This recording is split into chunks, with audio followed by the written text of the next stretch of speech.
नमस्कार। इतिहास से लिए गए जीवन के कुछ एहसास, कुछ महत्वपूर्ण पाठ लेकर आई हूँ मैं आपके पास अपने शो हर दिन कुछ कहता है के साथ। मैं तृप्ति भटनागर, एनर्जी हीलर एवं कोच।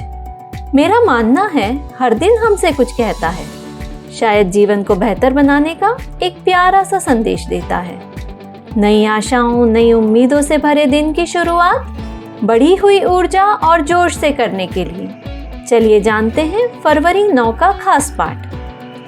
क्या आप सोच सकते हैं कि द्वितीय विश्व युद्ध से पहले पिज़्ज़ा इटली के बाहर बहुत कम जाना जाता था? आज 9 फरवरी को नेशनल पिज़्ज़ा डे के अवसर पर हम कुछ पिज़्ज़ा से जुड़ा इतिहास देखते हैं। 18वीं सदी में पिज़्ज़ा का आविष्कार इटली के शहर नेपल्स में हुआ था। उन दिनों इसे बनाने के लिए खजूर, सब्जियां और मीट के छोटे छोटे टुकड़ों को एक बड़ी सपाट ब्रेड पर डालकर मिट्टी के ओवन में पकाया जाता था। जब इटली के राजा अम्बर्टो प्रथम और क्वीन मार्गरीटा नेपल्स के दौरे पर आए तो उन्होंने कुछ ऐसा बनाने के लिए कहा जो खाने में एकदम नया हो। तब राफेल एस्पोसिटो को बुलाया गया, जो उस जमाने में सबसे स्वादिष्ट पिज़्ज़ा बनाने के लिए मशहूर थे। क्वीन को टमाटर, चीज और बहुत सारी टॉपिंग से तैयार किया हुआ पिज़्ज़ा खाने में बहुत अधिक स्वादिष्ट लगा, जिसके बाद से ही उसका नाम मार्गरीटा पिज़्ज़ा पड़ गया। और 19वीं सदी के अंत तक पिज़्ज़ा स्पेन से लेकर इंग्लैंड, फ्रांस और अमेरिका में भी चलन में आ गया था। साल 1905 में न्यूयॉर्क सिटी में पिज़्ज़ा सर्व करने वाला पहला रेस्टोरेंट लोम्बार्डी शुरू किया गया। 1960 के आखिर में 2 भाइयों टॉम और जेम्स ने डोमिनिक्स नाम की pizza fast home delivery service शुरू की, जिसका नाम साल 1965 में डोमिनिक्स से बदलकर डोमिनोज कर दिया गया। 9 फरवरी 2007 में यूनेस्को की प्रतिनिधि सूची में नेपोलिटन पिज़्ज़ाइलो को बनाने की रेसिपी को शामिल किया गया। और 9 फरवरी को चॉकलेट डे भी मनाया जाता है।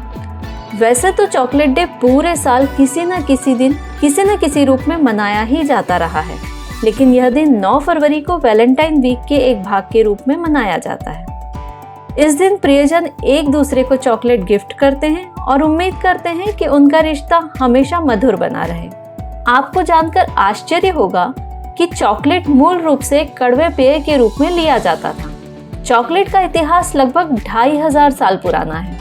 कई लोकप्रिय वर्तमान चॉकलेट कंपनियां 19वीं और 20वीं सदी में शुरू हुई थीं, जैसे नेस्ले की शुरुआत 1860 के दशक में हुई और कैडबरी की स्थापना 1868 में इंग्लैंड में हुई थी। इसके 25 साल के बाद एस हर्शे ने हर्शे की शुरुआत की, जो अब दुनिया के सबसे बड़े और सबसे प्रसिद्ध चॉकलेट ब्रांड्स में से एक है। और अंत में, क्या आप जानते हैं 9 फरवरी 1951 को स्वतंत्र भारत में पहली जनगणना करने की सूची बनाने का कार्य शुरू किया गया था। और 9 फरवरी 1959 को अन्ना चांडी को भारत में केरल उच्च न्यायालय के न्यायाधीश के रूप में नियुक्त किया गया था। वह उच्च न्यायालय में नियुक्त होने वाली पहली महिला न्यायाधीश बनी थी।